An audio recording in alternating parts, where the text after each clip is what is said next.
19 years. They were this, ultimate celebrity power couple. Nicole Kidman, Keith Urban, cinematic royalty meets country music superstar. Totally. It seemed like they were just permanent, destined to be together forever. Exactly. But then, late September 2025, the news breaks. The facade crumbles. Quietly, methodically. And the real story wasn't just the split. It was how she, Nicole Kidman, instantly took charge of the narrative. Her answer wasn't some PR statement. No, it was a single quote strategically placed in Vogue. Yeah, she called fashion her armor. Yeah. And then she added this defiant twist. Welcome to Starscope Report. Join us, Jordan and Jamie, as we uncover Hollywood drama, music industry shakeups, and yeah, those viral scandals. We dig into the stories behind the fame. And today we're doing a deep dive into Nicole Kidman's masterclass in controlling the narrative post-split from Keith Urban. We're looking at the anatomy of that split, the preemptive architecture she built around her story, and those 3 key visual statements she made right after. It's more than just gossip, really. It's about crisis management, image control. And using artifice, that fashion, as, well, armor. Okay, so let's get into the timeline. The divorce filing, that hit the headlines late September 2025. Right. But sources we looked at, they make it clear that was just the paperwork finally catching up. Turns out they'd actually been living apart since the beginning of summer 2025. Months, which is pretty crucial context, yeah. Because all through that summer, while they were separated, the public image, rock solid. Remember that Instagram post in June for their 19th anniversary? She posted this loving tribute. Looking back now, knowing what we know from these sources, that post feels different. Less like hope, more like, I don't know, performance art. Yeah, exactly. A final piece of performance art to keep things smooth until the legal side was buttoned up. Definitely managing perception. And the sources, they keep pointing to one thing that really accelerated the breakdown. It wasn't just the distance. No, it seems it was professional friction. Specifically around Kidman's 2024 movie, the erotic thriller, Babygirl. Ah, right. That film. Yeah, apparently that was the tipping point. It kind of forced this incompatibility out into the open. Urban, his brand is more conservative country music. He reportedly intensely disliked the film. And not just the film, but the whole public conversation around it. Especially her interviews, right, where she was talking about a sexual reawakening and feeling so turned on with her co-star, Harris Dickinson, who's like 28. Exactly.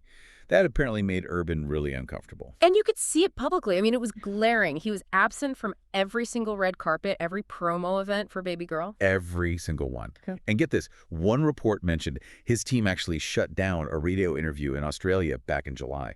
Why? Because the hosts asked about her steamy roles. Wow. Yeah. Just terminated. So the analysis here seems to be this wasn't just about one movie. It signaled something deeper. Totally. A fundamental incompatibility.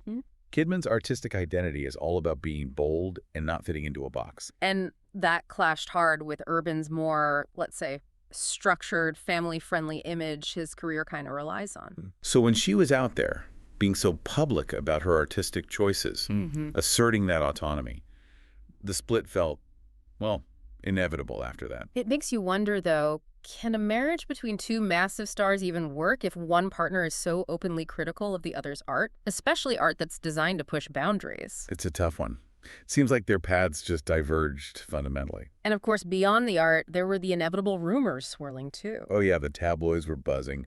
Reports linking Urban to Maggie Bao, a 25-year-old musician in his band. Right. And the detail about him dropping The Fighter from his tour setlist right after the split was announced, that song everyone thought was about Kidman. That didn't go unnoticed. But honestly, the most shocking part, the part where you really see her strategy, it's a legal side. Yes. The fact that this divorce was essentially done and dusted before the public, even knew they were separating. Okay, quick pause. If you're finding this kind of deep dive fascinating, getting beyond the headlines to see how these stories are shaped and controlled, then definitely hit that subscribe button. You won't want to miss the other stories we unpack here on Starscope Report. All right, back to the strategy. You called it preemptive architecture. Yeah, because that's what it looks like. The public filing just said irreconcilable differences, standard stuff. But behind the scenes, it was incredibly clinical. Not messy at all. It was, like you said, the quiet, efficient execution of something already decided. Totally. The sources show this marital dissolution agreement where they both waived alimony. By the way, it was fully signed before the September filing. Get the dates. Urban signed August 26th. Kidman signed September 6th. So, yeah, not a legal fight, more like an administrative wrap-up. And the parenting plan, too. Super detailed, apparently, and it clearly favored her.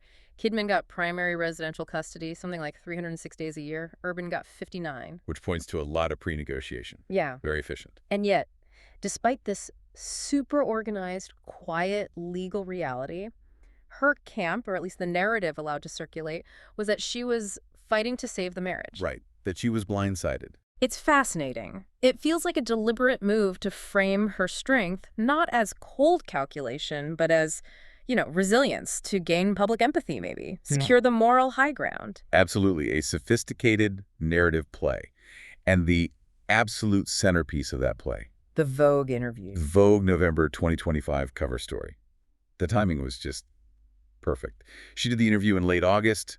Separation finalized, but totally private. Then it publishes October 8th after the divorce news is everywhere. So her voice, her perspective becomes the definitive first draft of the story. Everything that came after was seen through that lens. She wasn't reacting. She'd already set the stage. And that stage included the, quote, everyone picked up on, fashion as armor. Yeah, armor. Such a powerful protective metaphor against all that scrutiny. Concise, memorable. But the kicker, the really defining part, was the extra bit she added, the defiance. She said, sometimes it's armor, sometimes it's playful, sometimes it's sexy, it just depends on my mood. And then the punchline. Sometimes it's kind of screw you. Boom, that's the manifesto right there. It's like she's saying, don't pity me, don't expect me to shrink away. It's a refusal to be the passive victim. Exactly. She's insisting on staying complex, staying bold, staying herself. It's powerful. But you also have to think about the effort involved. Right. Maintaining that level of control, turning personal pain into this public performance, it's intense. It's constantly creating, not wallowing. And she really leaned into that resilient persona in the rest of the interview, too, talking about life's unpredictability. Yeah, that quote. How many times do you have to be taught that you think you know where your life is going, and then it isn't going in that direction? Makes her personal situation feel universal, relatable, wise even. And she told everyone exactly how she copes, making sure they knew she was channeling it productively.